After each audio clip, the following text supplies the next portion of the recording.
Добро вечер, почитувани, и добре дојдовте во уште едно издание на емисијата Став. Ви ветивме дека во овој период пред изборите ќе се обидеме да донесеме атрактивни гости и гости кои ќе бидат на некој начин поврзани со изборниот циклус, без разлика дали се работи за председателските или парламентарните избори, што треба да се одржат оваа година на 24 април и на 8 мај. Вечерва имам ексклузивна можност да ви ја најавам професорката Билјана Ванковска, кандидат за председател на председателските избори 2024 од партијата Левица. Добро вечер и добре дојдовте во студиото на ТВ+. Благодарам на поканата и само коректно е да кажеме дека сум кандидат за кандидат, бидејќи денес почнува процесот на собирање потписи.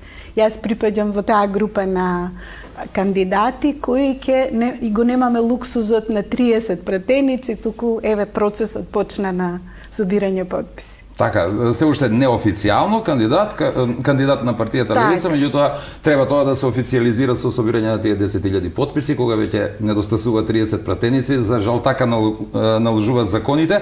Јас верувам дека сте оптимисти и дека без некој поголем проблем ќе ги соберете тие потписи, посебно затоа што веќе имате едно искуство како самостоен кандидат или обид за самостоен кандидат пред 10 години. Точно 10 години и сега имам една ретка прилика да забележам кои се разликите кога човек оди сам, со доброволци, со луѓе кои не ги знае, делумно познава, делумно не познава. Едно јуначко искуство и баш вчера разговараме со еден од овие млади луѓе, главно млади беа што ме поддржуваа, вика професорке, тоа беше романтично време, ние полни со идеали и така.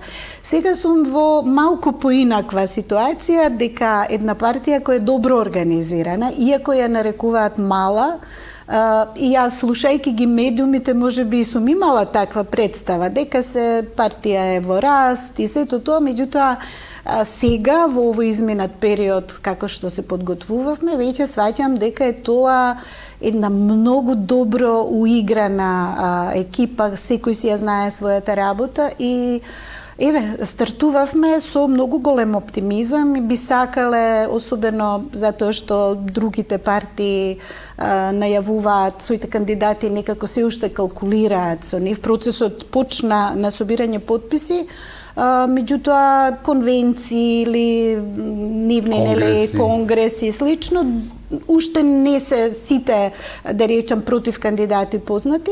Ние би сакале во овој прв бран навистина да оствариме една значајна предност во однос на овие 10.000 потписи и јас сум многу оптимист, затоа што не само заради организацијската подкрепа сега, туку заради нивната енергија. Вие не знаете колку е тоа заразно, мислам, кој ќе видите. Мислам, може да биде и добре дојдено во поглед на изборниот процес кој доаѓа. Ова активирање на членството на Левица, анимирање на граѓаните со собирањето на потписи, можност и да промовирате дел од вашата програма. Секако дека тоа се случува веќе од оној момент кога ние излеговме на 7 февруари со пресконференција и како своевидно можеби изненадување за дел од јавноста дека Левица излегува прва и тоа е професорката која веќе подолги години ја нема пред ТВ камерите по моја собствена одлука, присутна на социјалните мрежи, колумните во Нова Македонија, меѓутоа не и на јавната, да речам, сцена. И од тој период до денес се чувствува пулсот на тоа што рековте раздвижување. Многу ме радува што тоа не се само членови на Левица, тоа се многу голем број на луѓе кои пред 10 години паметат дека тргнале до канцеларијата на ДИК, знаат каде се наоѓа, дека тогаш дале потписи за 10 години подоцна, повторно се сакаат да го сторат истото. Млади генерации, 10 години се многу време. Знаете, од некој што бил неполнолетен до некој што е сега 8 години, сега 18. Веќе така активен бирач. Така што имаме една шаренолика база на поддржувачи кои, знаете, луѓе кои имаат идеолошки убедувања или се поблиску врзани со Левица, кои нормално ќе си се активираат, и има и еден друг дел од граѓаните кои се на некој начин наклонети кон мене, кон моите јавни ставови, она што го презентирам речиси секојдневно преку Facebook профилот најчесто. Така што мислам дека тоа е здраво за демократијата. Знаете, обично викаат изборите се празник на демократијата, ма ние професорите па велиме демократија оно што се случува од избори до избори. Многу поважно. Нели? И особено да не ги изневериме граѓаните во смисла излезете на тој ден и потоа ќе ве заборавиме. Овој наш процес, вклучително и собирањето на потписи, е дел на тој демократски процес, на таа мобилизација. Ние чувствуваме таа енергија. Луѓето веќе денови наназад бомбардира каде е канцеларијата, каде е адресата, како да се снајдам, прашуваат и од надвор и од диаспората, се разбира, за жал. Тие места секогаш се некако затурени, некако, не знам, непристапни, па мора да се објаснува, да се најде, формулари да се подготват многу предходно. Така е, една многу голема бирократска процедура. Јас тоа го констатирав уште пред 10 години во разговор со ОПСЕ ОДИХР екипа, дојде по завршувањето, односно неуспехот, нели, на мојот обид, и да слушнат со какви проблеми се соочуваат, верувам и со другите кандидати, не само со мене. И чувството, знаете, дека системот е дизајниран така да ги фаворизира моćните машинери, а граѓанинот, дури ако е поединец, еве да е професор, да е Ајнштајн, да е било кој, сакам да кажам некој што е многу подобар од мене, ќе се соочи со истите тие сопки. Тој систем мора да се промени. Јас се надевам дека овие наши искуства нема да останат сега да си се пожалиме вакви проблеми. Добро, се констатира, реагира обично, ама кај нас ретко кога се менува нешто. Да, примерно. Па знаете, и она точно пред избори, па тогаш менуваат изборни закони, има натегања. Меѓутоа, никој не размислува за позицијата на поединецот како активен чинител. Значи, јас себе се сметам како активен граѓанин од секогаш, од како сум станала, што се вели, политички свесна за себе и за окружувањето во кое живеам, посебно што предавам политички науки на универзитетот, па тоа ми е работа и така, значи тој дел, суштината на системот, демократијата произлегува од граѓанинот. Не можеме да го забораваме. Јас се надевам дека овие наши стекнати искуства, еве сега и левица за прв пат практично минува по тие бирократски лавиринти, и самата, бидејќи досега не кандидирала кандидат, нели, за председателски избори, и сваќаат и тие. Јас се надевам дека во некоја по-нормална атмосфера, која ќе се конституираат институциите, овој дел мора да се промени, за да демократијата се направи достапна за граѓаните. Не е таа за некои резервирани елити, некои посебни затоа се важни тие 4 години од избори до избори. Тогаш треба да се делува, да се промени законската регулатива. Да, јас би била за тоа. И за наредните председателски избори некој да не го минува ова тешко патешествие до денот на собирање на потписи. Па потоа сето тоа што следува. А и кога сме кај тоа, веќе ако се менува таа регулатива, сите се за тоа дека треба да се промени, ама треба да се искористи тој период помеѓу два изборни циклуса. Дали сте за тоа да остане Македонија една изборна единица, или треба да се вратиме на некој комбиниран систем, да бидне се извинувам, сега е 6 изборни единици. Дали сте за тоа да биде?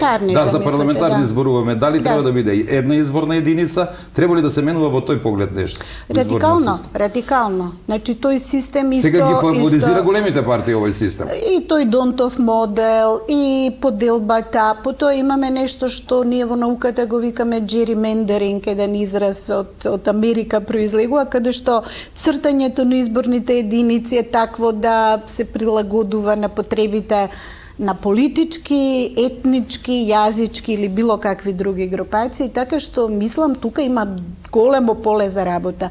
И најдемократскиот принцип би бил овака како што се избира председател на република на ниво на држава, тогаш значи сега е цела територија, нели, за нас, така, за председателските. Истото, јас сум фаворит, односно би фаворизирала таков модел и модел во кој граѓаните од она изборна листа, која обично ја прави врхушката на партијата, би имале можност сами да проценат дали ќе го заокружам број 1 или број 10. Тоа е суштинско прашање за мене. И тогаш пратениците мислам дека во никој случај нема да бидат подложни на толкаво влијание на лидерите на партиите. Ако ги бираме директно, без разлика дали е на 18-то место на листата. И секој ќе се труди да таа листа ја направи со што подобри кандидати. Сигурно. Секој од тие кандидати нема да се чувствува јас сум аутсайдер, ме ставија на крај колку да пополнам листата, туку ќе има реални шанси и ќе може да се представува, да разговара со граѓаните, дури и со оние што се симпатизери на истата листа. И најважно, ако биде избран, директно одговара на граѓаните кои му е дале доверба. Апсолутно. А не на партијата. Тогаш црпи легитимитет онака како што председателот на државата, нели, велиме, го избираат граѓаните, така и секој од овие пратеници би, што кога би имала таква можност, тоа би било многу подемократски од ова сега, каде што врхушката во партијата одлучува за се, од кој ќе биде кандидат за председател до кој ќе биде пратеник на прво или на 20-то место. Па мене многу ми е смешно кога слушаме овие денови ќе одлучат органите на партијата, зашто така кога знаеме кој одлучува кои ќе бидат кандидати, во главном до лидерите е најчесто прашањето кој ќе биде кандидатот. Имавме таков систем, комбиниран некој систем и мислам дека беше подобро. Како дојдовме во овој систем со годините не ми е јасно, но очигледно праксата покажува дека не е најдобар и дека кандидатите за пратеници стануваат само бројчиња на тие листи, што е лошо за демократијата во секој случај. Вашата кандидатура за мене и за поголемиот дел на граѓаните не е изненадување, посебно затоа што имавте намера и 5-10 години и бевте политички активна и по медиумите едно време, посебно сте активни на социјалните мрежи, не се криете зад параванот да го истакнете својот став по голем број на актуелни теми и прашања кога биле незгодни. Не секогаш заедно со граѓаните, многу пати различно мислење од мнозинството, но имате храброст да го напишете тоа. Може би изненадување зошто сте кандидат на партијата Левица. Колку сте блиски со ставовите? Дали тоа може да биде убаво средено и спеглано, дали ви се слични ставовите по круцијалните прашања за државата? Верувале или не, прво, јас и не сум криела дека сум лево ориентирана, значи, ама ако зборуваме лево, мислам дека кај нас постои една забуна дека прво, околу тоа што е лево, што е десно. Лично, јас се сложувам со ставовите на левица, дека Социјалдемократскиот сојуз одамна не е левица, заборавил што е левица, и тој социјалдемократски атрибут не го заслужуваат, меѓутоа па не се ни само тие виновни, затоа што слична ситуација имате на ниво на Европски парламент. Имате народните партии, како што ги викаат конзервативците и овие социјалдемократите, и тие ви се ко Пепси и Кока-кола. Разликата е минимална, прашање на вкус. Нема суштина во програмите, во политиките што ги предлагаат. Така што јас секогаш сум си била склона кон она радикалното, левото и слично. Кога Левица се појави во 2015 година, јас бев еден од луѓето што даде подпис за основање од оние 1000 подписи што беа, и бев толку среќна што конечно на политичката сцена се појавува еден субјект за кој јас знам дека од идеолошки побуди ќе гласам. Освен тоа ги познавав тие млади луѓе, сега се повозрасни, кои од студентски денови и таму се бунтува, слободен индекс, едно друго. Значи, постојано во бунт со системот и потреба да се менува. Мене секогаш ми биле драги таквите пориви и сум ги поддржувала и како студенти и подоцна. Не станав член на партија, затоа што некако на мои години тешко ви е да влегувате во структури, потоа дури и не сакав во тоа време, сепак јас бев, како што рековте, и да речам, видлива во јавноста преку моите учества на дебати, на медиуми и слично. И мислев дека на некој начин тоа би било товар за една млада партија која се конституира и сака да го добие својот идентитет. кои се нарекуваат деца на транзиција со полно право, тоа се генерации кои доаѓаат многу по мене и мојата генерација нешто ги изневери. И всушност дел од вината за нивното травматично детство, растење, младештво лежи на мојава генерација.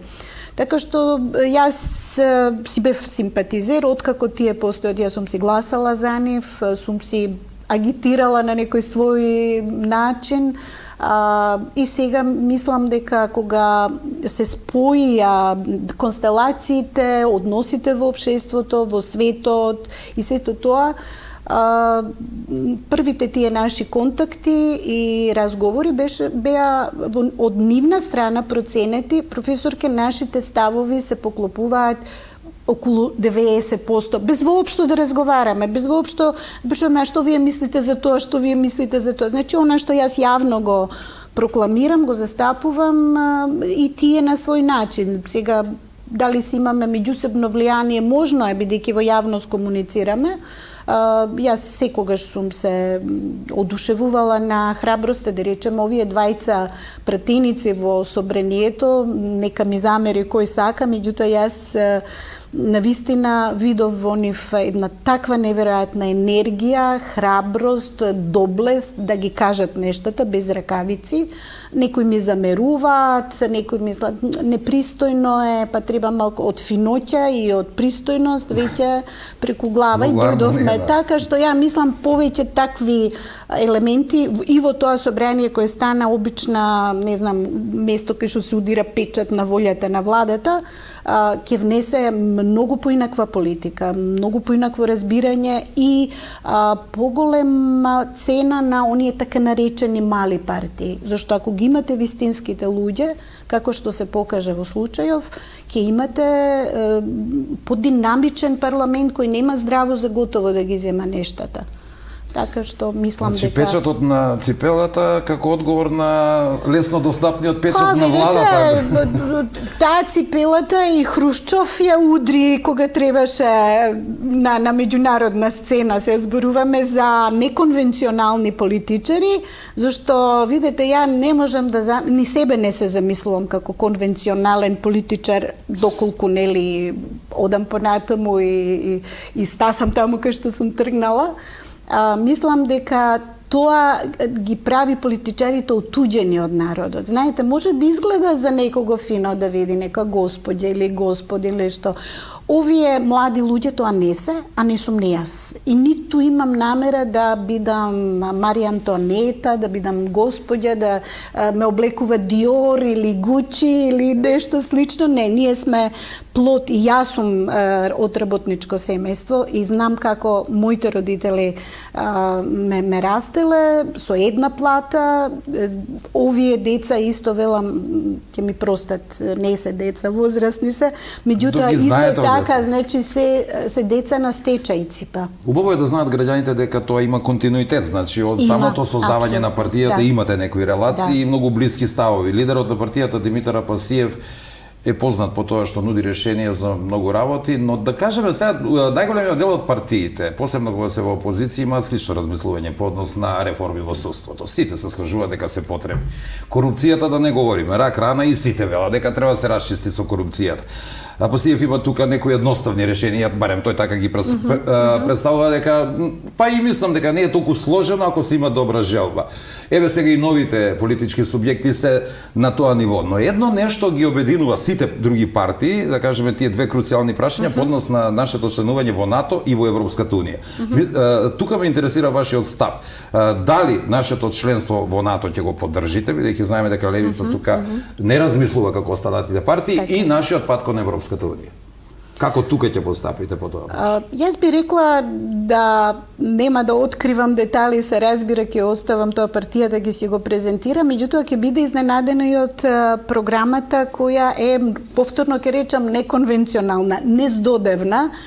Дури ми се чини мојата програма која е готова и дури споделена со некои луѓе кои јас ги почитувам како паметни, кои може да дадат критички поглед на тоа, дека заклучокот е дека ова е читливо, дека ова е интересно да го земете да го читате, затоа што никој не чита програми. Тоа сите го Многу знаат. ретко гласачите. Обично билборди, митинзи, јуначење, знамиња, песни. Ма кај нас многу ретко и се предомислуваат луѓето во текот на изборната кампања. Велате 1 до тоа. 2% можеби. Ама знаете, тоа е резултат на клиентелизмот, зашто вие немате слободата да се предомислите ако сте врзани со некакви релации, вработувања, Но е вредно за оние неопределените што не се мала бројка, 30, скоро 40%. Повеќе, да, ние Или ќе нема се да гласам, обидеме- или не кажувам за кој ќе гласам. Таа Ние група ќе е се голема. обидеме тие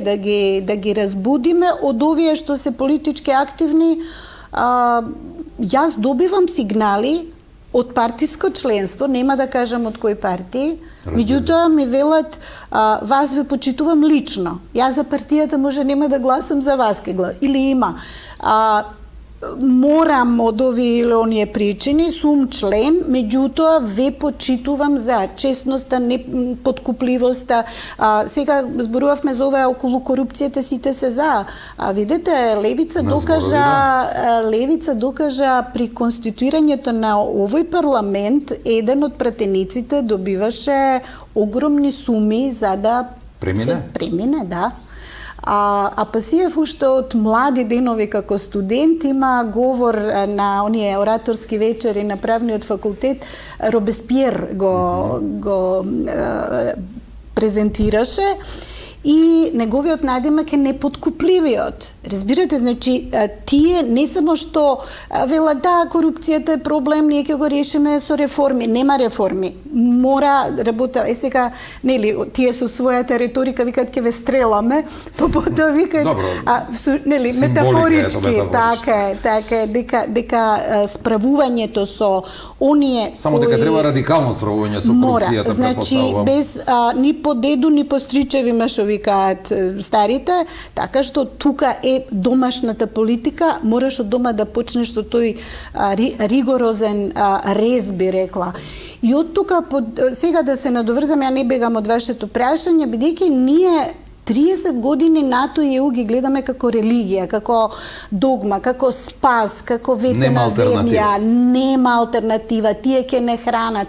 Ја мислам, овој народ конечно треба да разбере дека ние, откако ќе се справиме со овие корумпирани, што живи не изедоа. Значи, од ова сега со катастеров што го направија пред неколку дена, за обична граѓанска услуга тие ви ги зголемуваат 300% давачките за да си го решите имотниот пренос на имот, на дете, оставина и што и да. Значи, државата се однесува една стара жена, се сеќавам, која на времето викаше ајдучка држава, па си мислам често, бога ми бабичката била во право. Значи, ако ние почнеме домаќински да се однесуваме, ние сме сиромашна држава, нашиот народ е сиромашен народ, меѓутоа овде има луѓе кои заидуваат и тоа од позиција на власт. Па сега да не зборам за овие законските измени, не било злоупотреба на службена должност, па ќе ги намалиме казните, па мислам, демек многу пари ќе сме собрале, се зголемуваат паричните казни и одземање на имотот е као полесно. И видете, работата е дека Македонија живее на долгови, на кредити. Значи, секоја одговорна влада која ќе тргне сега во овој пат, тоа мора им го должи на граѓаните да им го каже, дека ќе биде тешко, ама ќе мораме од дворот да почнеме си го чистим. Сега за овој поширокиот двор. Мојата позиција принципиелна што Левица ја дели од моментот кога си ја напиша својата партиска програма не за Европска Унија. И тука ние идеално се поклопуваме без да воопшто разговараме на таа тема. Дотолку повеќе што во овој изминат период, според мојата анализа, сега малку и како професор кој се бави со тие меѓународни односи, НАТО веќе не е, како би рекла, силата на доброто, чадорот, заштитникот. Сега во еден ваков несреден свет, во кој практично е свет на конфронтација, граѓаните треба да се прашаат дали се подготвени своите деца, своите синови и ќерки да ги праќаат на туѓи боишта. Дали сме подготвени од својот буџет наместо во социјални цели, училишта, болници кои ни се распаѓаат, да не спомнувам се што постои како јавен простор во распаѓање, во гнилеж. И сега, наместо тоа да го правиме, ние купуваме воена опрема, праќаме војници или ветуваме војници и слично. Значи, НАТО не е она приказна да бидеме ние членка на НАТО и сите инвеститори ќе дојдат, не зашто сме безбедни. Во денешниот свет никој не е безбеден. Ние ќе работиме на надворешна политика која ќе биде мирољубива коегзистенција со сите. Со сите и обиди да светот се врати, да си дојде при свеста дека постои повелба на Обединети нации, постојат Обединети нации, постои меѓународно право, а не ова што Западот го представува, само ние сме добрите момци, 90% од светот се лоши, како беше Борел, биле ова е градината, овие се дивјаците. Не, значи тоа не е наш поглед на светот. И во тој контекст веднаш доаѓа Европската Унија, за жал би рекла, затоа што колку и да таа е во суштина економска интеграција. Да, по многу прашања се споја со НАТО. Интересите... Сега се тотално споени дури во насока на она што јас го нарекувам глобална милитаризација. Ако добро ве разбрав, вие сте поборник за тоа се да решаваме со сопствени сили. Не сте за она варијанта ни треба камшикар од Брисел кој ќе дојде и ќе не натера едноставно да си ја напишеме домашната задача. Можеме ли сами? Зошто досега не успеа? Ниту еден камшикар, да не ме свати некој погрешно. Значи, ниту ми се допаѓа камшикот да ме удира од запад, ниту од исток, ниту од не знам каде. Добро, и тоа каде. метафорички претпоставувам. Да, меѓутоа, дели, политичари го изговара, тој термин не го измисливме ние, туку политичар кој ја водеше земјата, така е. Така што работата не е да бидете вие колонија, да бидете протекторат, да бидете некој што за дури на сопствена сили за такво? Имаме сили.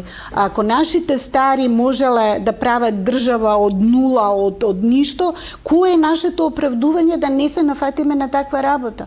Знаете, тој комплекс на инфериорност, тој комплекс на ние не можеме, ние сме мали, ние сме ситни, го уби човекот во духот. Во духот дури не менува во својата општина, не менува во својот град, не менува на своето работно место. Разбирате, постои една систематска една операција, би рекла, на одземање на духот на македонецот да се бори за себе и постојано игра на стравот.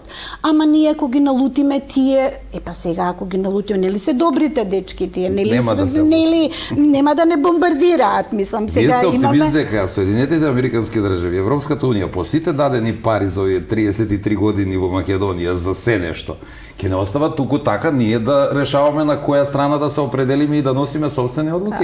Еве, дури и да сме кадарни, сами покажаме за овие 33 години дека не би рекол дека покажавме и докажавме дека сме кадарни. Не покажавме, не. Тоа е верувам дека има млади луѓе кои што сега не мора да се млади.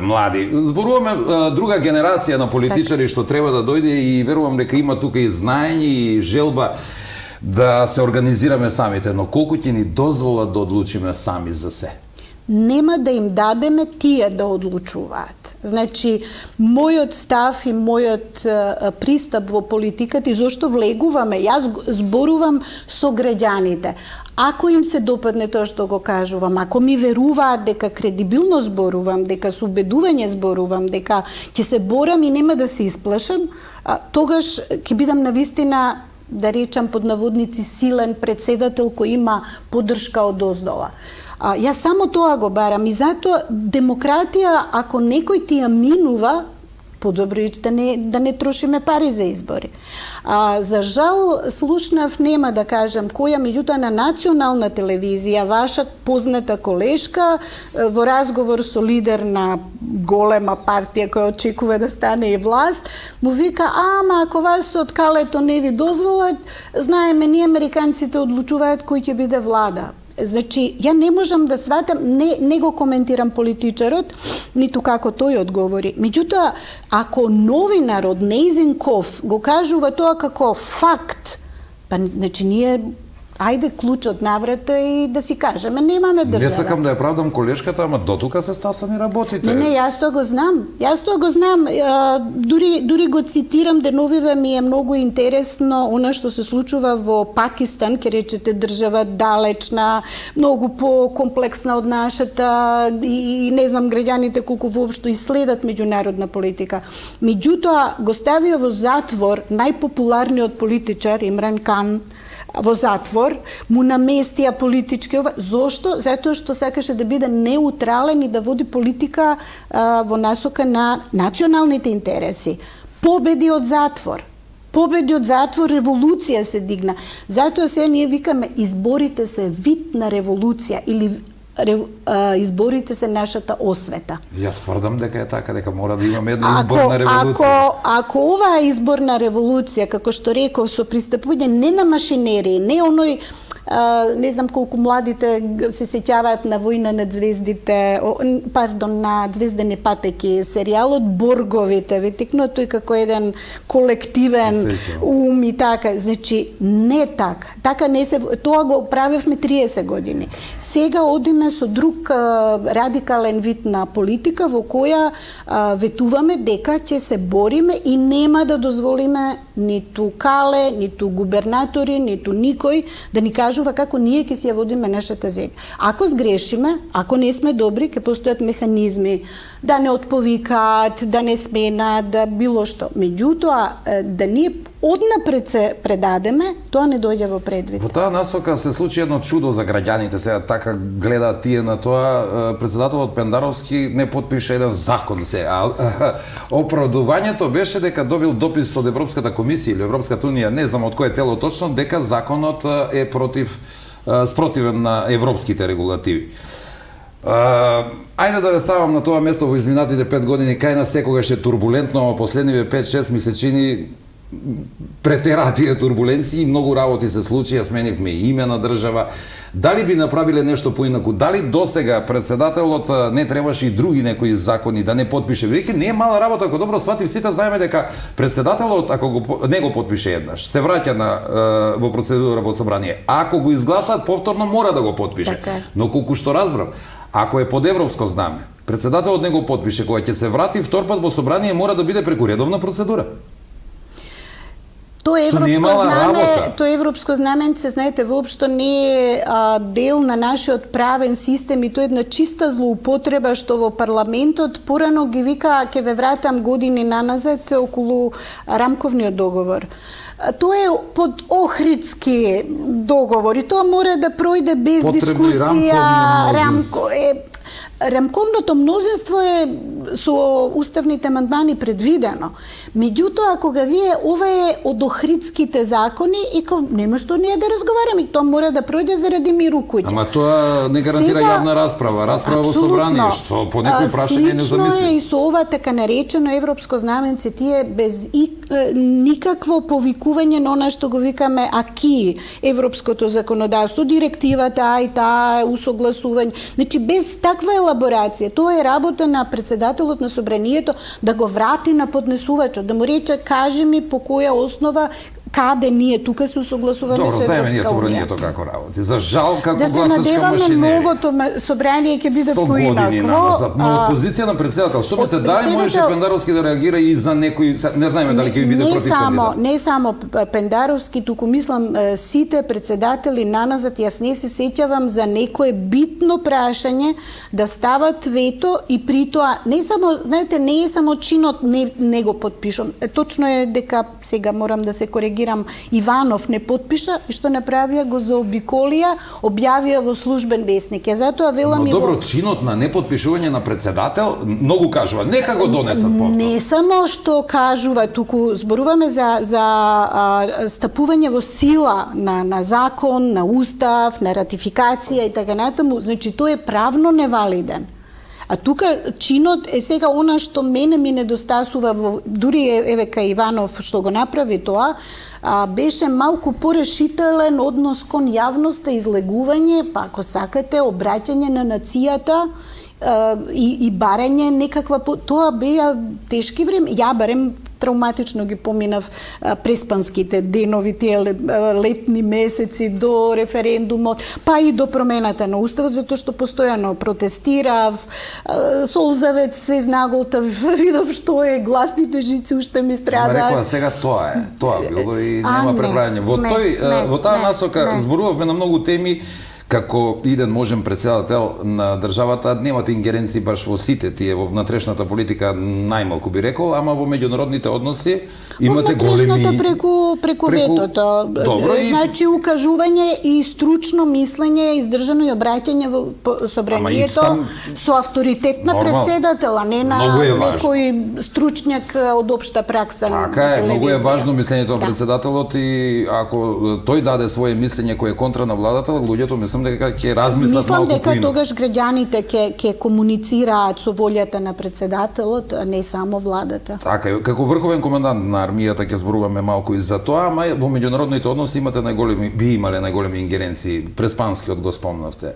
Преспански и договорот, односно францускиот предлог кој сега стана, да не кажам и услов за наш прием, стана дел од преговарачката рамка на некој начин, бидејќи тоа ни услов да продолжиме. Што мислење, знам што мислење и знаем поголемиот дел од граѓаните, но многу дилеми околу тоа дали е можно да се сменат меѓународни договори. Можно е. Можно е да се врати името на држава. Можно е затоа што дури самиот Преспански договор, 20 и кусур страни со еден полуправнички, полуполитички речник е сето тоа е друга приказна.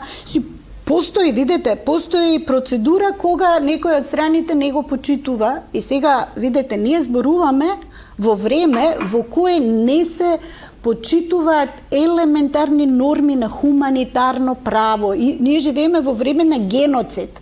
Ние имаме пресуди за... Му фали нешто на Израел што убива деца. Викаат, ние ќе си тераме. И се ние сме уплашени за нашето име, па да не сме... И целата оваа приказна со личните документи, па ајде да замолиме грчката амбасадорка, па ајде дали премиерот или председателот да се јави во Атина. Зошто мора толку сервилно, зарем не можеме став да заземеме? Видете, Грција не почитуваше договор времената...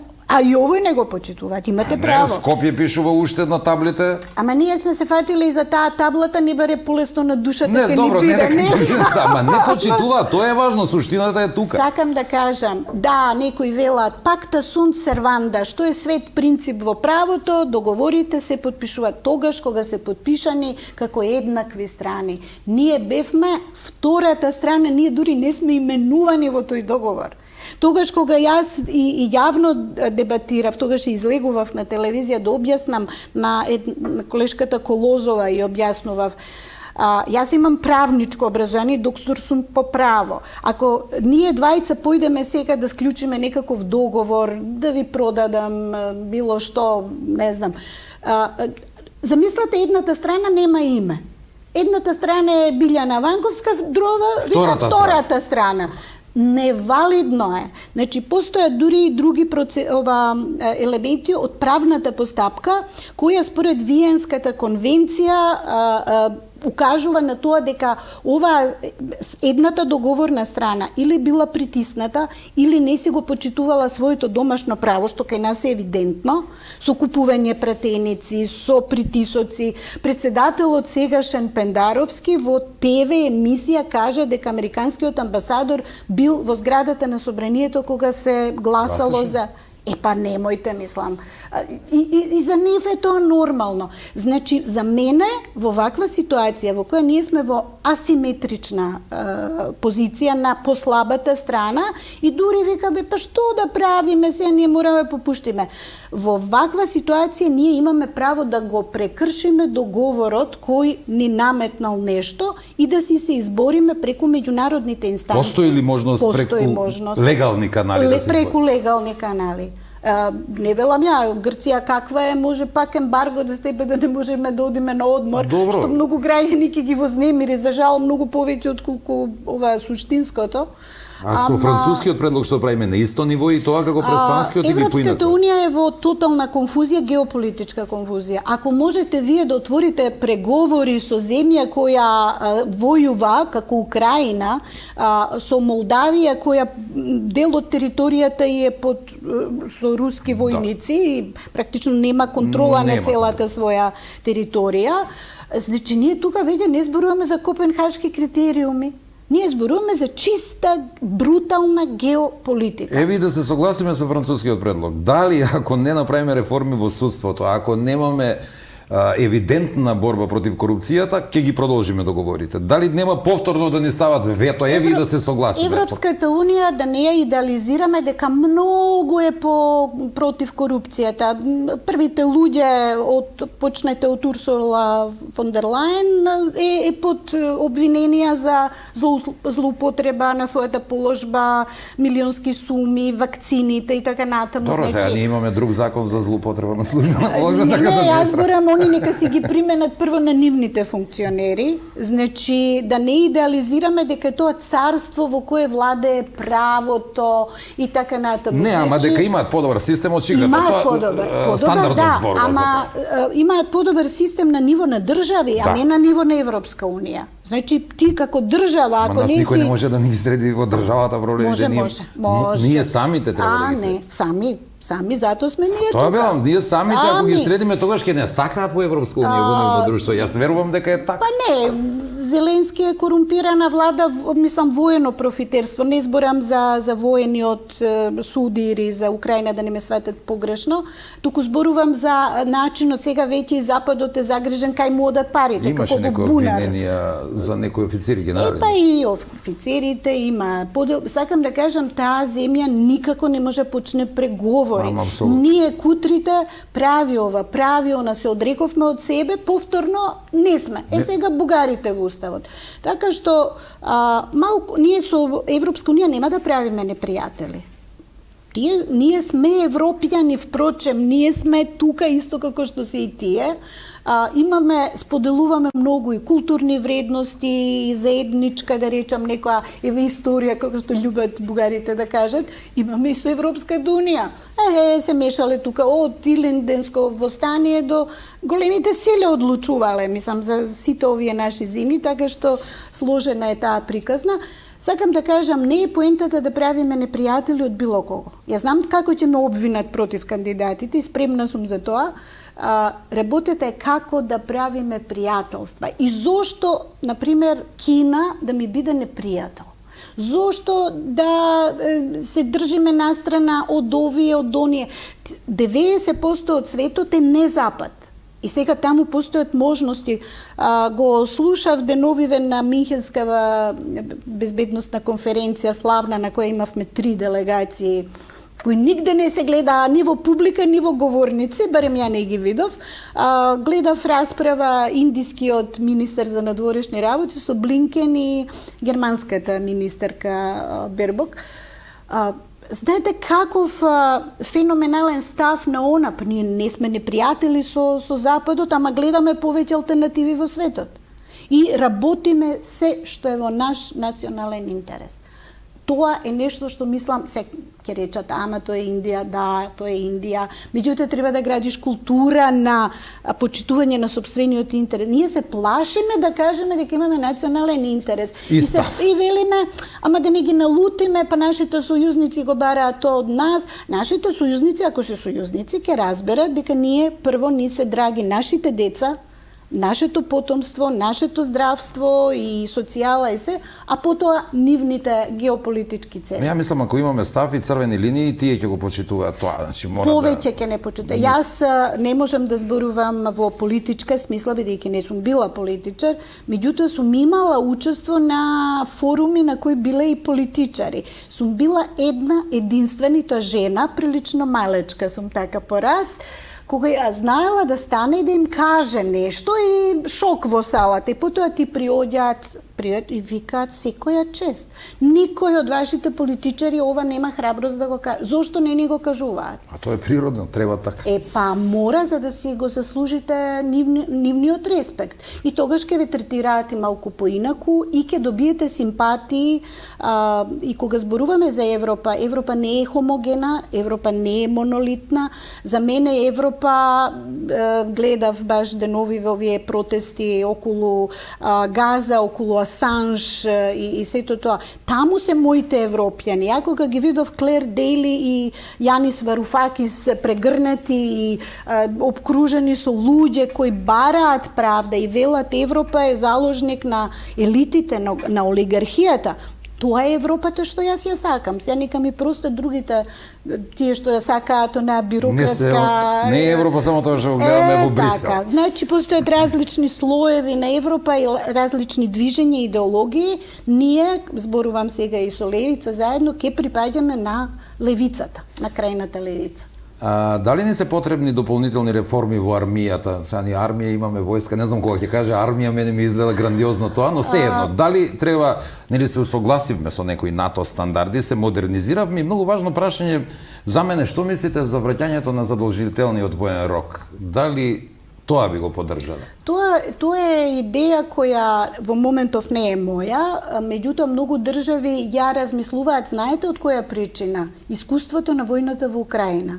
Украина имаше врвна армија, една од најподготвените, иако зборуваат тогаш не е вика формално членка на НАТО, ме де факто, затоа што по сите стандарди. И армија во кондиција, тие постојано беа во...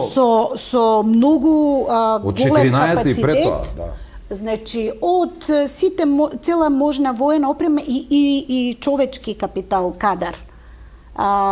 Се виде дека една истоштувачка војна или ова attrition war, како ја викаат сега на англиски, дека таа бара поинаков начин на војување и се почнуваат да ги регрутираат и луѓе кои никогаш немале воено искуство, кои треба, ако ништо друго, на цивилна заштита или... Значи, типот на војување наметнува на државите, сега Хрватска го прави тоа, други европски земји Србија, го прават. мислам дека исто има некоја иницијатива. Србија имаше и од порано, да, ама се зборуваме за членка на НАТО и Европска Унија. Се коси ли тоа со НАТО стандардите? Видете, Америка, да ве подсетам, професионална војска отиде во Виетнам, кога почна да и ги враќаат ковчезите, почна со масовна мобилизација. Сакам да кажам, државите ги менуваат своите воени стратегии зависно од меѓународните околности и предпоставките. Сега ние спиеме на тоа, уво НАТО нас ке не брани. Меѓутоа, ако дојде Трамп на власт,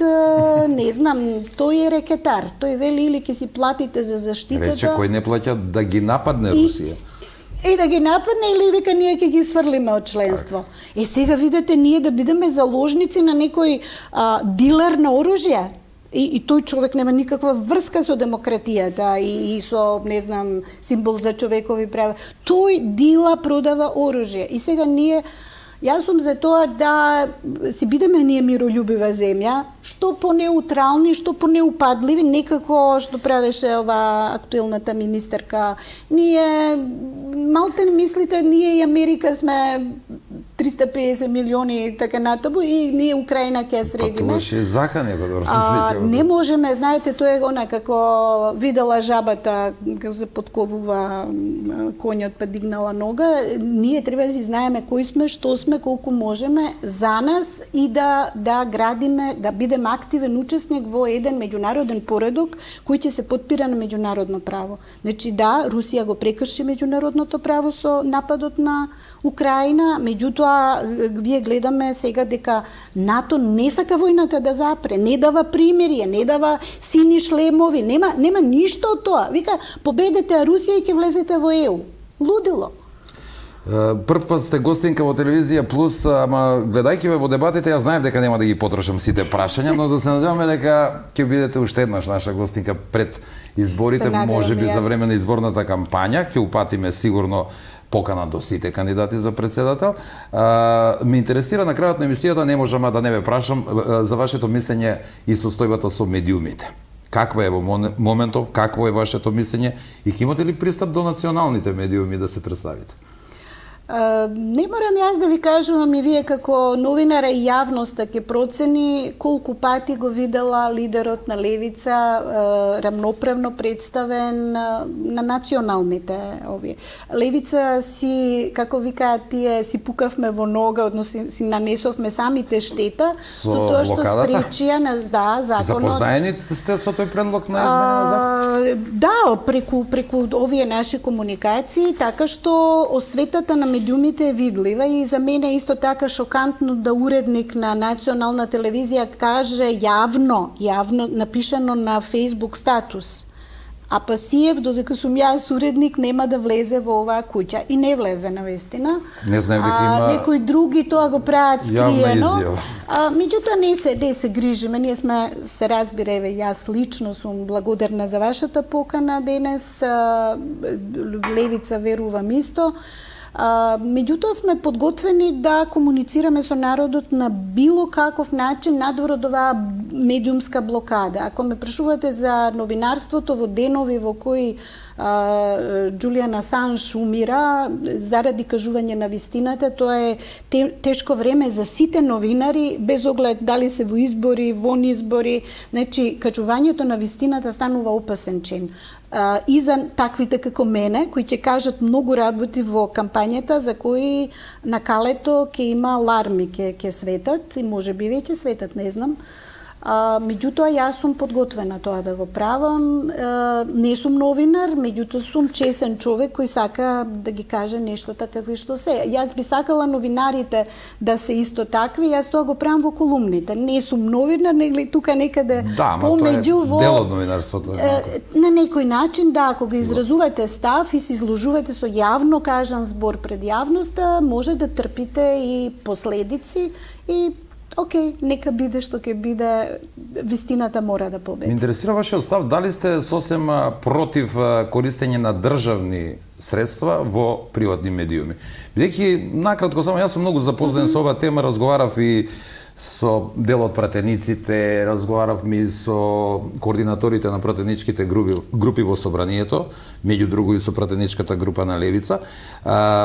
Овој закон гарантира во голема мера некоја правична распределба. Постојат системи како да се распределуваат пари на медиумите, со тоа што ќе се емитуваат кампањи од општи интерес, а за тоа ќе одлучуваат посебни работни групи, нели, нема да одлучува само позицијата или опозицијата, туку сите во собранието и сведено на ниво на општини во советите.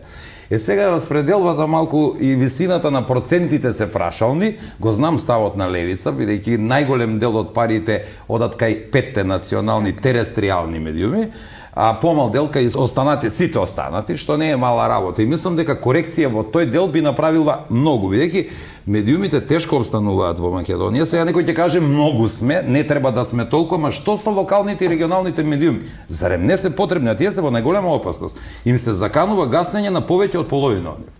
Дали вие би поддржале некое законско решение кое гарантира дека ќе биде правично, без разлика што ќе биде тоа средство од државата, но на правичен начин да се распоредуваат? Во овој случај е смислено на ниво на општини да се распоредува по платена концесија, дозвола за работа, значи не може Куманово и Берово да се споредат, нели, по голема е концесијата, и по бројот на вработени, односно платени придонеси на тие вработени кон државата. Тоа ќе стимулира и повеќе вработување и поголеми плати. А без таа, сега не би рекол помош, сепак медиумите ќе се одработат за тие пари, ќе се емитуваат кампањи, ќе следат настани и така натаму. Дали би поддржале некое такво законско решение, ми интересира, а и колегите сигурно? Апсолутно мислам дека без независни, ама и фер поставени односи кон медиумите, затоа што исто како со политичкиве партии, овие се големи, а овие се мали партии, или овие се национални, овие локални, не знаат што е. Независни како ќе бидат ако финансиски не се независни? Тоа, ако ни се гарантирани средствата од државата, ќе бидеме понезависни. Ако немаме еднакви шанси да си ја покажеме вештината како новинари или професори или кој да е во која струка, тоа е дискриминација. Со еден збор тоа е дискриминација и тука се фаворизираат едни, потоа тие стануваат во клиентелистички односи со центрите на моќ и тогаш ние имаме дека медиумите се далеку од независни, далеку од професионални, туку одработуваат се пропагандна алатка на моќните. Тоа ако се дава средства без контрола. Ако постои клуч. Така е. За правична распределба и потоа нормално мора да постојат и одредени критериуми, во смисла не може па сега секој што ќе си стави на вратата јас сум медиум да претендира на. Сигурно. Значи критериуми најмалку 3-5 години мора да постоиш за да земеш средства од државата, да докажеш дека си медиум и дека работиш. Потоа знаете сето тоа во контекстот економскиот развој, живот да пркне државава, бидејќи ни е тотално запустена, тогаш вие ќе имате и сега ги гледаме овие како ги викаат инфлуенсери, подкастери и така натаму, кои наоѓаат начини да заработат за да рекламираат. Така што ја мислам и тоа е фер договор да ако имате здрава економија, ќе имате и кого да рекламирате и што да рекламирате. Сакам да кажам како дополнителен извор. Се зборувам и за печателиве. Катастрофа е во една држава колку да е мала. Со години добиваат помош. А сите истражувања велат дека немаат напредок, а добиваат помош. Три вестници, јас се сеќавам, па има те за забавно, те за деца, те за, знаете, различен вид на печат. Ние сме сега сведени на... Ама тоа не може да остане без дотор од државата, да не се лажем. Видите, левица, генерално и воопшто левичарскава идеологија е за тоа да улогата на државата биде многу порешителна, поприсутна по јавните услуги.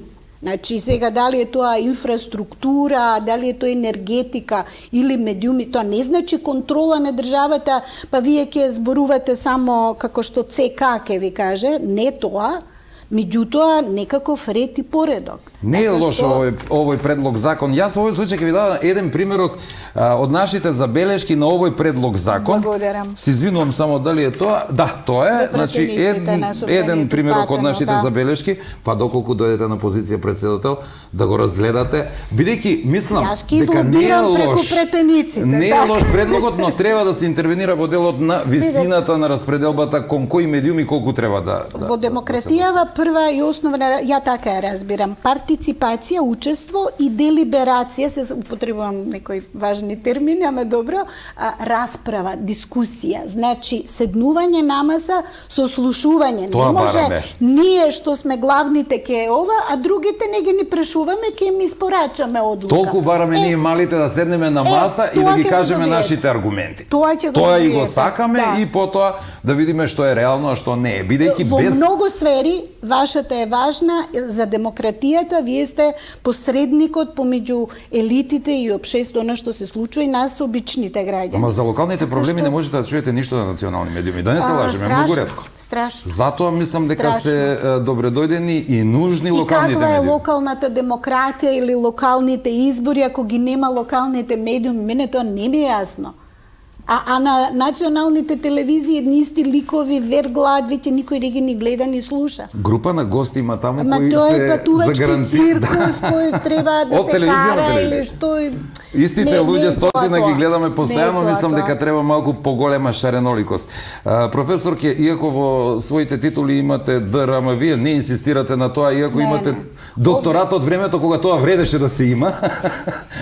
Само професорка, така секогаш сум слушнал каде да гостувате професорката. Видете, во оваа ситуација и законот налага и јас инсистирам да граѓаните ме перцепираат како Билјана Ванковска. Значи, како човек, како поединец кој има зад себе остварено тоа што има. Не е тоа скромност. Меѓутоа, мојата титула е тотално нерелевантна за политичката функција на која се може и Петко Петков што нема ништо, сакам да кажам правото да се кандидирате. Го имате не затоа што сте професор доктор, туку затоа што уставот тоа ви го дозволува. Иако ги убедите граѓаните, ако сте со понуда, ако сте убедливи, ако знаете како да им придете, ја би сакала да бидам да ме знаат како Билјана. Ви благодарам за гостувањето, ви посакувам пред се успешно собирање на подписите за кратко време, да постигнете дури и рекорд, потоа успешна кампања, влез во втор круг и зошто да не може би е време Македонија да добие жена за председател. Всушност тоа го рече пред некој ден и лидерот на опозицијата, може би мислеше на вас, не сум сигурен. Ја не сум сигурна, меѓутоа велам како и да е, нека е жена, па може би и таа некоја мала промена. Иако не сум ја многу феминистка, морам да признам, дури во својата програма, знаете, во ниеден момент не сум именувала тој фактор. Гласајте за мене, зашто сум жена, сум го заборавила. Едноставно сум, затоа што себе се перцепирам како личност. Да, квалитетите така се што важни. мислам дека сега тој некој елемент женски, окей, убаво е жените да партиципираат во политиката, да се на високи позиции, и убаво би било во втор круг да имаме две жени, како што има во Мексико, знаете, во јуни месец две жени се во втор круг се соочуваат, така што би било многу убаво да се види таква сцена. Што велат во Јужна Македонија, домајчински треба и ни треба малку домаќинка во државата да подсреди малку веќе со години. Да, апсолутно. Се спомнуваше и метлата, ама мислам дека не заигра, време е, мислам. Уште еднаш голема благодарност што бевте наша гостинка, се надевам дека ќе имаме пак прилика, како што реков, да и овие останати прашања ги поставиме и да поразговараме на уште дополнителни теми. Посакувам уште еднаш успех во кампањата. Ви благодарам многу и поздрав до гледачите. Вам, почитувани, ви благодарам што бевте со нас во овие изминати скоро час време. Се надевам дека и понатаму ќе не следите, ќе се трудиме да бидеме присутни на социјалните мрежи, на YouTube каналот, така да ќе имаат можност гледачите не само во Куманово, туку во цела Македонија да дознаат малку повеќе за нашите гости, кои, реков, воглавном ќе бидат и чинители на изборната кампања за претседателските и парламентарните избори, на тој начин да ви овозможиме да донесете полесна одлука на 24 април и на 8 мај. До следното издание на Став, довидување.